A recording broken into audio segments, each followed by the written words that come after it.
Esse é o Mundo em Revolução e nós vamos falar sobre a situação em Israel. Hoje, dia 23 de outubro de 2023, são 11 horas da manhã aqui no Rio de Janeiro, 5 horas da tarde lá em Jerusalém, no momento que eu gravo esse vídeo. E tivemos mais a repetição do que a gente tem visto aqui nos últimos dias. Muitos foguetes lançados pelo Hamas contra alvos civis israelenses aqui nas cidades próximas à faixa de Gaza. E o exército israelense também fazendo uma série de ações aqui dentro da faixa de Gaza, visando os principais líderes do Hamas ali dentro, né? Tivemos mais alguns líderes aí atingidos de ontem para hoje. Continua a entrada de caminhões com ajuda humanitária aqui pela passagem de Rafah para o Egito, mais um monte, vários comboios de caminhão passaram aqui ao longo do dia de hoje.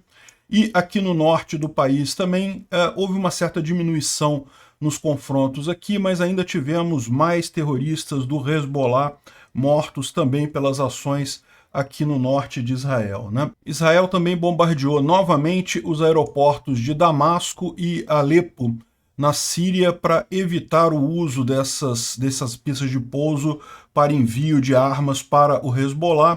E quando questionado sobre cessar-fogo, as autoridades de Israel falaram que não existe possibilidade de cessar-fogo na faixa de Gaza, mas que se o Hamas devolver todas as pessoas que estão reféns, todos os israelenses que estão reféns do Hamas, e se entregar integralmente, né, desistir, se entregar integralmente para Israel, que Israel pode suspender as operações lá na faixa de Gaza, né? É pouco provável imaginar isso acontecendo, mas não deixa de ser uma saída.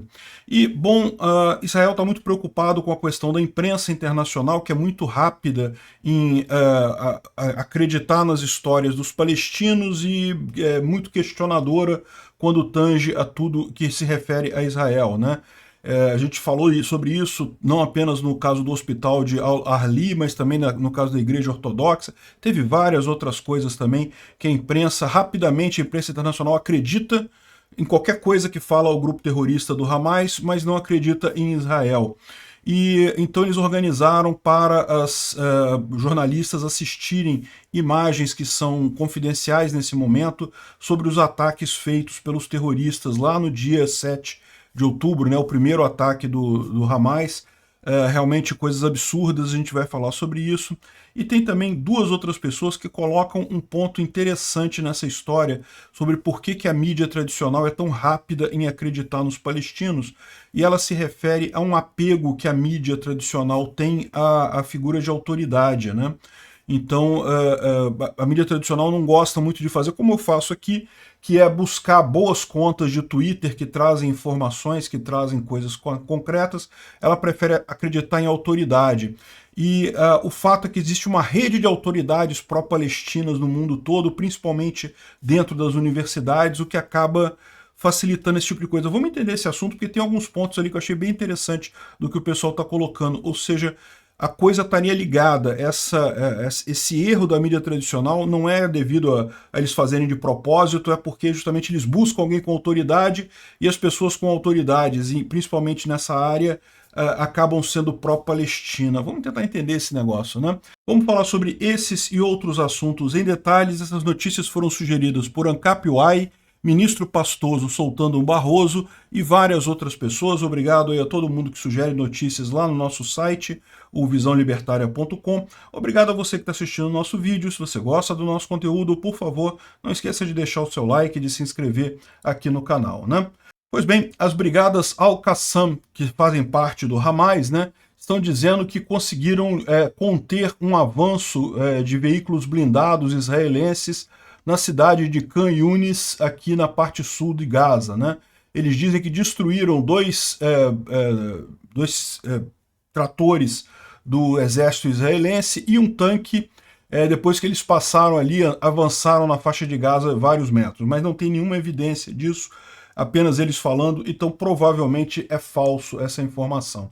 Agora, eles fizeram um bombardeio aqui na base de Hatzerim, um conjunto de mísseis aqui. A base de Hatzerim é essa base aqui no sul de Israel. Também muito ataque aqui na cidade de Beersheba. Aqui, Beersheba teve vários foguetes lançados em direção.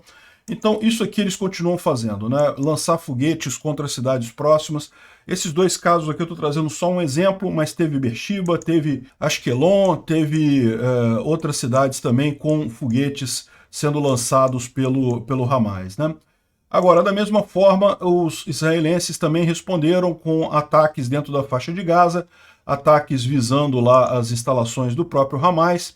Então, aqui foi um caso na vizinhança de Sheikh Radouan, no oeste de Gaza, um ataque feito por Israel. Esse aqui é um outro ataque feito Jabalia, o campo de Jabalia, que é mais um campo que tem grande aqui nessa região aqui, campo de refugiados, né, aqui nessa região de Gaza.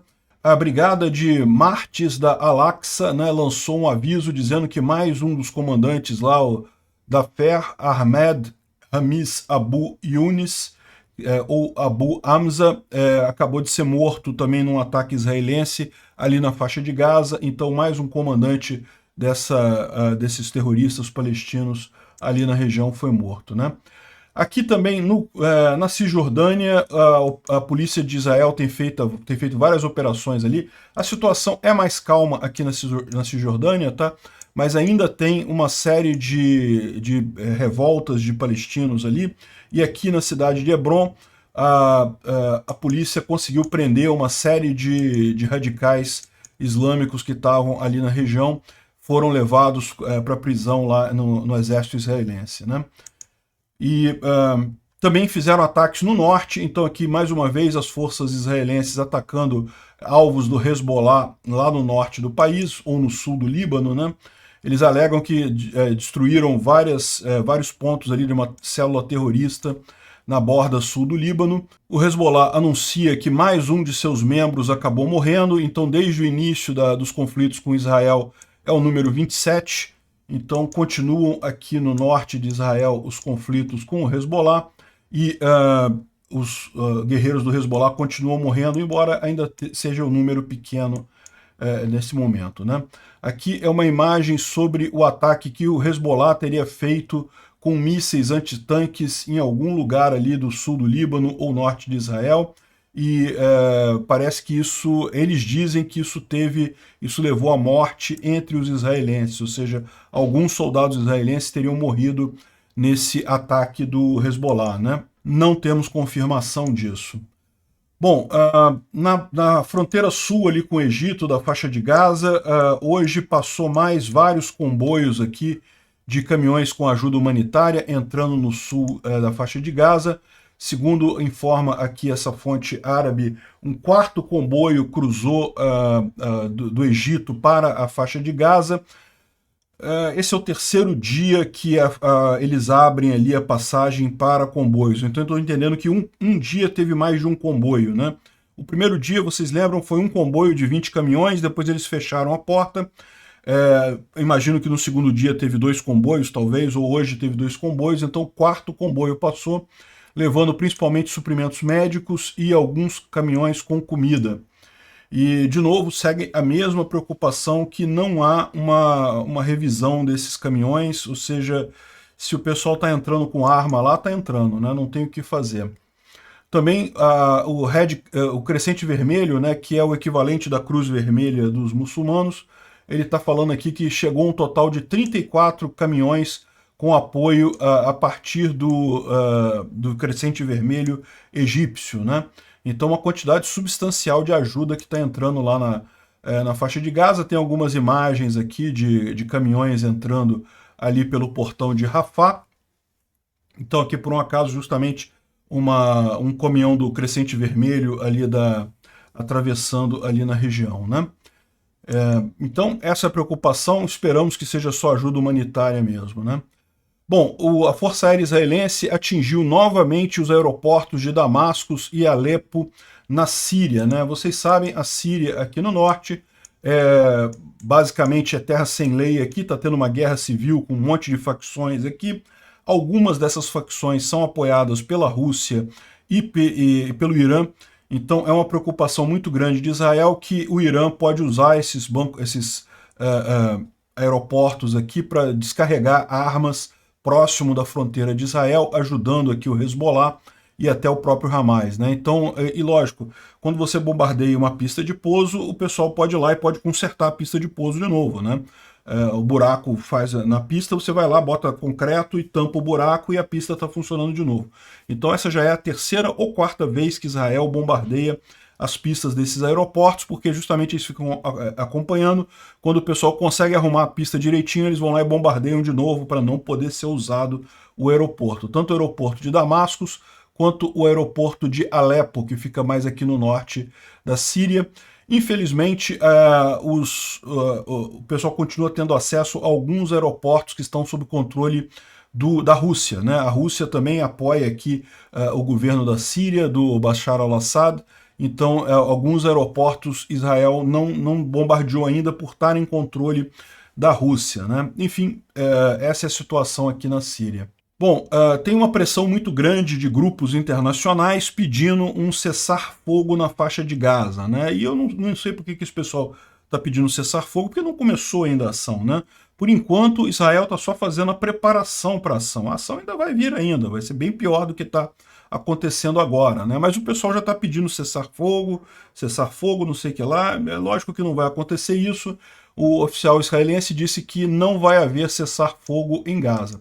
Agora, existe aqui um operador aqui do exército israelense que diz que é possível cancelar as operações na faixa de Gaza se os militantes do Hamas entregarem todos os reféns e se renderem incondicionalmente. Aí tudo bem, porque o objetivo de Israel é justamente acabar com o Hamas na faixa de Gaza. Se o pessoal da faixa de Gaza está preocupado que está tendo muita morte entre os palestinos, é muito simples. Basta o Hamas soltar todos os reféns e se entregar para as forças de Israel, que o assunto é eliminado, não vai haver aí ação na faixa de Gaza por Israel, né?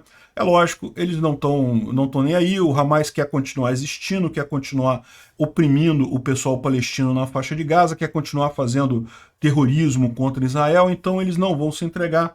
Mas de qualquer forma, eles mostram aqui que tem uma saída, se realmente o mundo está tão apavorado com a ação de Israel na faixa de Gaza, é só convencer o pessoal do Hamas a se entregar que acaba o problema, não tem problema nenhum, os palestinos que estão na faixa de Gaza continuam onde estão, né?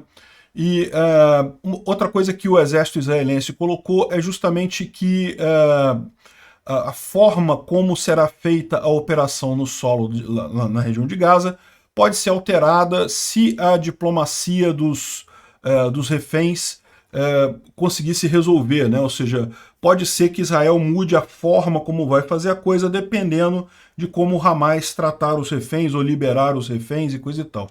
E eles notam que o tempo, no final das contas, está do lado de Israel, não do lado do Hamas, né?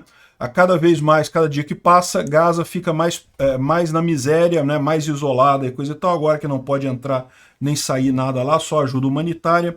Então Israel não tem problema, se tiver que esperar um mês, tiver que esperar 2 meses para fazer a ação, não tem problema nenhum.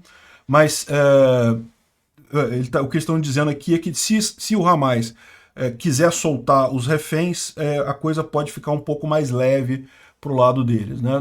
Tá claro que a preocupação de Israel para começar essa ação são os reféns israelenses que estão lá em poder do Hamas, né?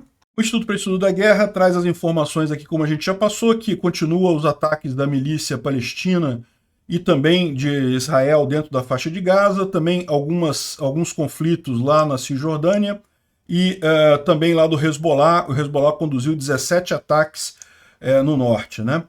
Ele dá uma informação aqui que eu acho relevante, que os líderes iranianos chegaram a um consenso para dar uma limitada liberdade para o Hezbollah cruzar a fronteira do norte de Israel. Segundo eles, o Irã e o Líbano estão preocupados de não escalar muito esse conflito. É lógico, porque sabem que Israel vai acabar ganhando do Hezbollah também, e eles querem ficar nessa questão até esperar Israel entrar na faixa de Gaza. Quando Israel entrar na faixa de Gaza, eles sabem que o número de mortos entre os palestinos vai ser muito grande, que vai ter mais todo um clamor no mundo aí por paz e não sei o que lá, e aí eles acham que isso que vai ser o ponto mais sensível para realmente começar a atacar na faixa ali do norte de Israel, né? Ele fala também sobre algumas tentativas de ataques a bases americanas no Iraque e na Arábia Saudita, na Síria, desculpa, no Iraque e na Síria, mas nenhuma grande novidade nesse aspecto aqui, né? Bom, um terrorista do Hamas que foi morto por israelenses descobriram que estava carregando anfetamina, pílulas de anfetamina. Isso é uma coisa também que, se você vê a ação desses vândalos, né, desses terroristas, no momento que eles mataram, que eles fizeram um ataque lá no dia 7 de outubro, esse pessoal tá maluco, eles usam anfetamina, estão completamente drogados. Isso faz parte das operações do grupo do Hamas, né?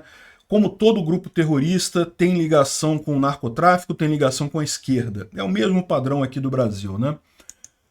Bom, o governo turco reportadamente ordenou que o líder do Hamas, o Ismail Haniyeh, e ele saia imediatamente do país. Parece que ele está lá na Turquia e a Turquia não quer se comprometer com isso, pediu para ele sair do país imediatamente, né? É lógico, ele tem outros países que ele pode se abrigar, ou então pode se entregar para Israel também, mas isso daqui mostra que mesmo um país muçulmano como a Turquia não vai apoiar o Hamas. Pode até apoiar o povo palestino, pode até reclamar do tratamento dado aos palestinos, mas o grupo Hamas não tem defesa nesse momento, né? Bom, como eu falei para vocês, uma discussão muito quente envolvendo esse tópico de Israel é justamente a falha da grande mídia de conter fake news nas reportagens que tem feito sobre o conflito, né? E o pessoal fez até a brincadeira aqui, que a BBC anunciando que um dragão lançou fogo sobre Gaza e destruiu um dragão israelense, né, destruiu Gaza com fogo, porque se os palestinos falarem isso para a BBC bota no ar, fala que é verdade, arruma uma imagem de dragão para dizer que é. Né, o absurdo do hospital lá de Al-Ahli, que eles pegaram uma imagem de um outro hospital demolido para dizer que era o hospital demolido lá na faixa de Gaza, sendo que no final das contas se descobriu o hospital estava inteiro, não tinha nada, não tinha problema nenhum, foi no estacionamento do hospital. Enfim, se alguém falar para a BBC que foi qualquer coisa que os terroristas palestinos falarem para a BBC acredita, né? O pessoal ainda brincou aqui também com as notas da comunidade do Twitter, né? Que a BBC colocou aqui, Guerra Israel-Gaza, como identificar desinformação na mídia social.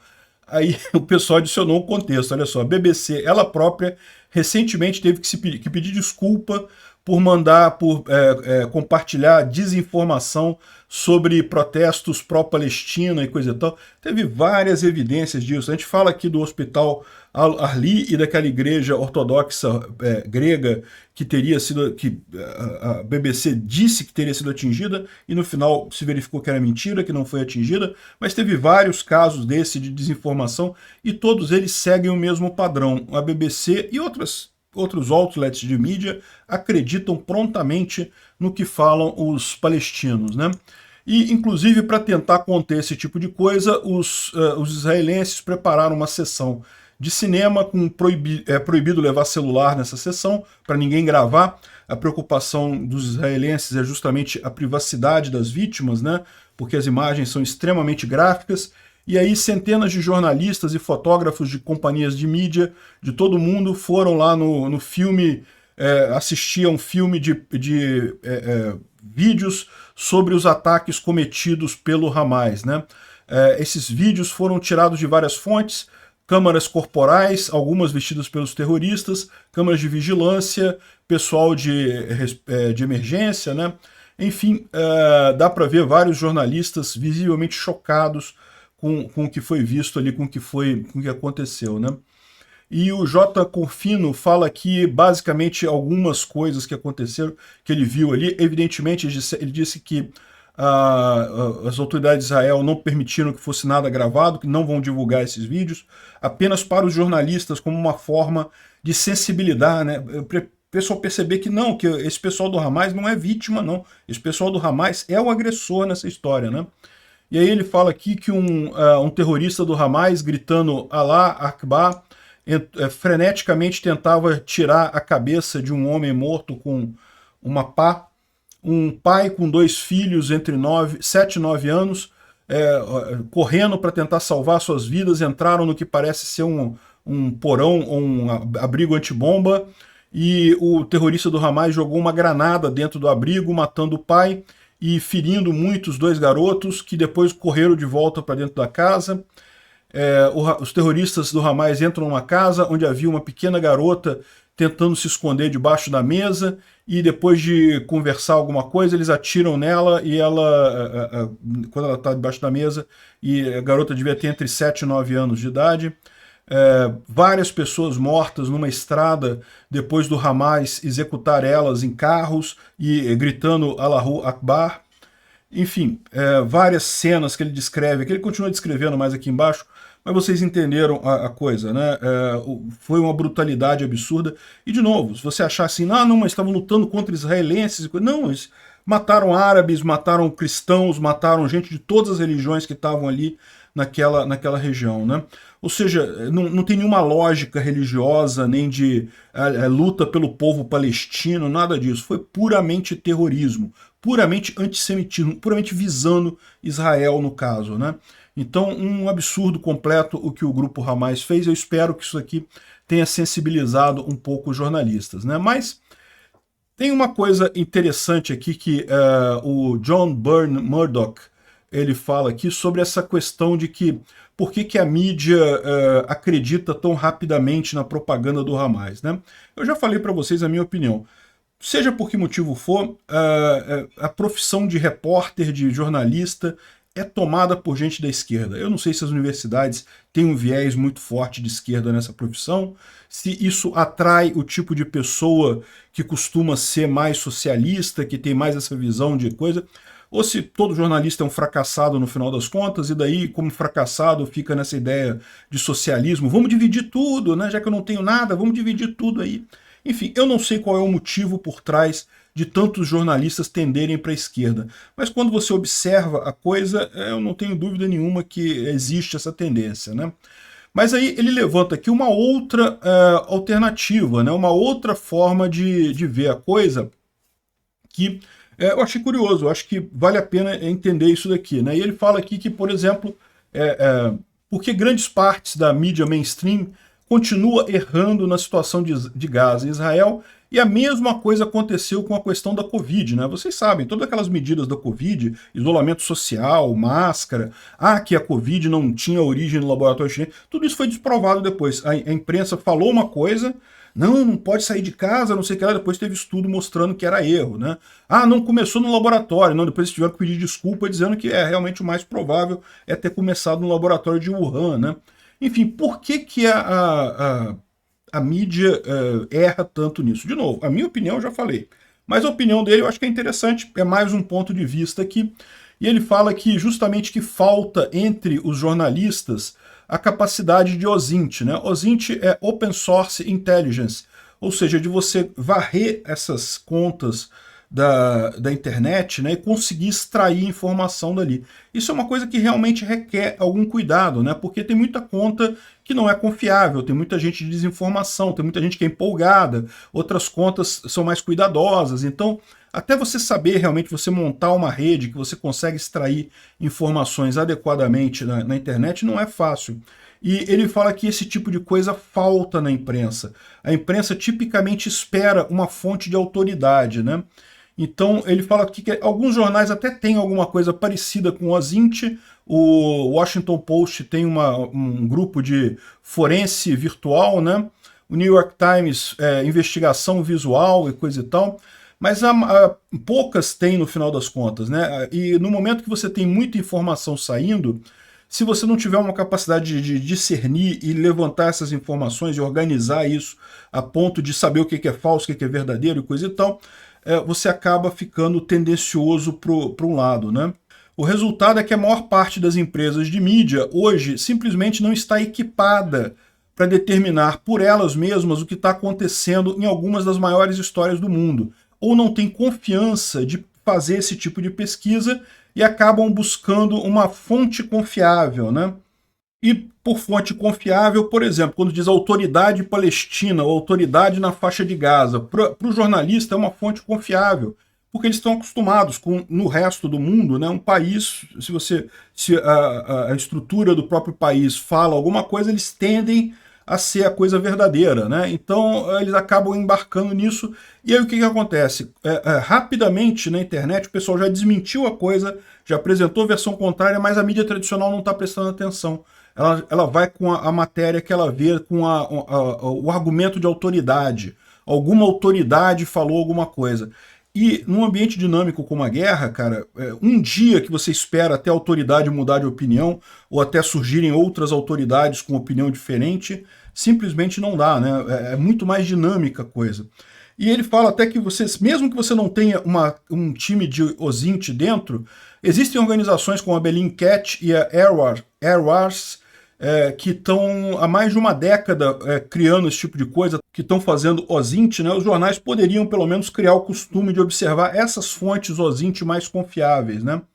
Enfim, ele continua colocando aqui essa questão da questão de acreditar em autoridade, buscar uma fonte de referência. O jornalista gosta, para proteger o rabo dele, dizer, não, olha só, a autoridade fulano de tal falou tal coisa, e isso é que é o problema, né? Aí o Rob Lee, que é uma conta que tem coberto lá, que faz OSINT, faz muito OSINT, tem coberto a guerra da Ucrânia e fala também sobre Israel, ele complementa aqui, ó, que é justamente a questão de gostar de PhD, ou pessoas com experiência militar, que tipicamente tem pouca indicação disso daí. O cara que é um PhD, o cara que se considera um especialista em alguma coisa, ele tipicamente não gosta do OSINT na internet, porque justamente é o contraponto dele, né? O OSINT na internet é a informação descentralizada, é o pessoal coletando informações a partir do que está na rede, né? Enquanto isso ameaça ele. Ele é o especialista que deveria fazer a coisa, mas o que acontece com esses especialistas? Eles ficam lentos, né? Num ambiente dinâmico como agora, até o cara consolidar a informação e colocar, né? Então, acontece também um problema de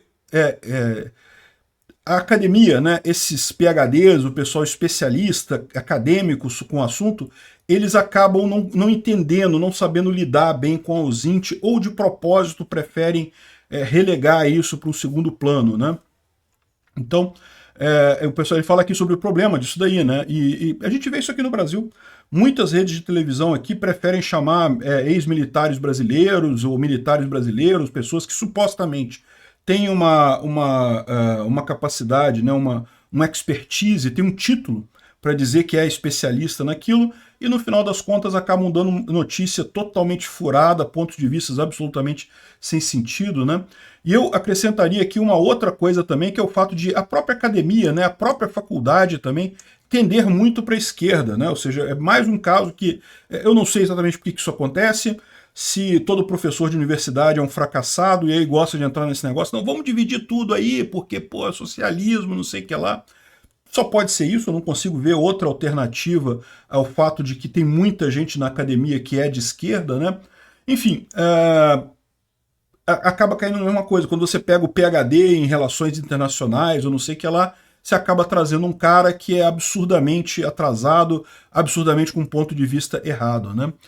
Impressionante como é que a mídia continua caindo nesse tipo de problema. Achei interessante, acho que vale a pena entender isso daí, né? E o Yaroslav Trofimov, que é um correspondente do Washington Post, ele fala aqui que muita gente associa antissemitismo à direita, né? Que a direita seria antissemita e coisa e tal, mas como ele lembra aqui, na verdade a coisa toda, o antissemitismo nasceu na esquerda. Aliás, é o que eu falo para vocês, não só o antissemitismo, o próprio nazismo nasceu na esquerda.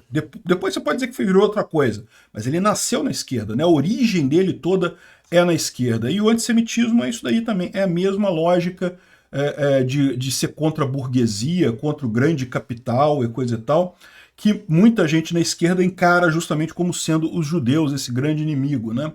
Enfim, isso que acaba também levando, quando o pessoal procura a academia e os repórteres que são mais de esquerda, acabam incutindo as ideias antissemitas nas notícias deles aqui, já vão com fome de vontade de fazer isso, né? E lógico, nem todo, eu digo que surgiu na esquerda, não necessariamente está na esquerda, mas tem esquerda com isso, claro. Tá aqui o PCO para não me deixar mentir.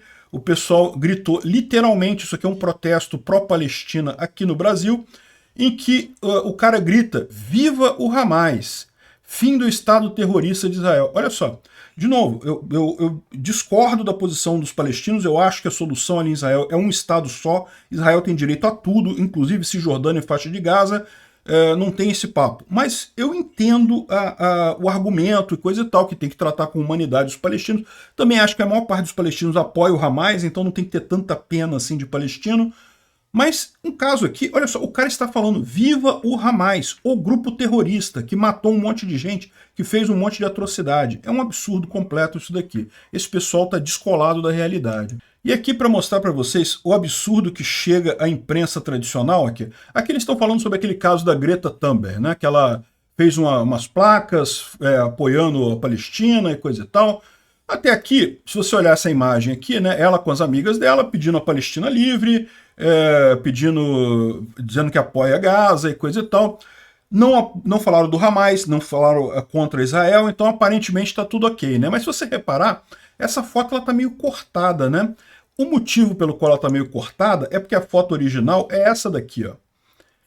Olha só o que a Greta e as amiguinhas dela botaram aqui na foto, um polvo de pelúcia. E depois a Greta pediu desculpa, falou que não sabia o significado do polvo. Para quem não sabe, os nazistas usavam o polvo como um símbolo de quanto Israel é ruim e coisa e tal, porque diziam que os judeus se infiltravam com as coisas do polvo e coisa e tal. Tem toda uma simbologia por trás disso. O polvo é um símbolo antissemita, né? Mas você pode falar assim, não, mas tem um monte de polvo por aí que o pessoal usa sem objetivo antissemita. Não, mas para aqui. Quantos animais você está vendo aqui, além das meninas aqui, né? Só o polvo. Não foi uma escolha aleatória. Não foi assim, pega um bichinho de pelúcia aqui, tem um polvo aqui, vou botar um bichinho de... Não, não foi. Não foi aleatório isso. Isso aqui foi de quem sabe. Ou seja, foi um recado antissemita claramente, né? Depois a Greta pediu desculpa, disse que não sabia da simbologia. De novo, de quem que foi a ideia? Quem que falou assim, vamos botar esse polvozinho aqui que vai ser legal a foto? Não, não faz sentido isso. Isso aqui é coisa de antissemitismo mesmo, abertamente antissemita. E esse é o grande problema, né? Então, repara como é que a imprensa já começou a aliviar para ela. Não, vamos fazer um corte aqui para tirar o polvo, porque pega mal pra caramba esse negócio. Impressionante isso, cara. E para terminar com uma boa notícia, aqui teve um grande protesto em Londres a favor de Israel.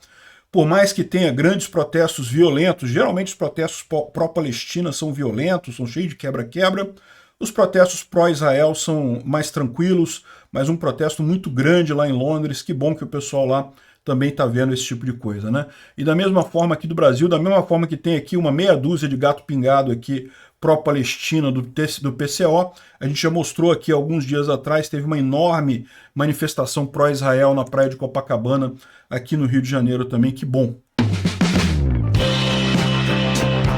Obrigado por assistir o vídeo até o final. Se gostou do conteúdo, não esqueça de deixar o seu like, isso ajuda o canal a crescer e a chegar para mais gente. Se não gostou, deixe o dislike e explique nos comentários como podemos melhorar. Comente também sugestões de temas que podemos trazer por aqui. Comentários insultuosos ou defendendo ditaduras e criminosos de guerra serão sumariamente bloqueados. Agradeço a compreensão. Se ainda não é inscrito no canal, considere se inscrever clicando no botão inscrever-se abaixo e marcando a campainha para todos os avisos. Se quiser ajudar o canal, veja no nosso site como você pode fazer isso.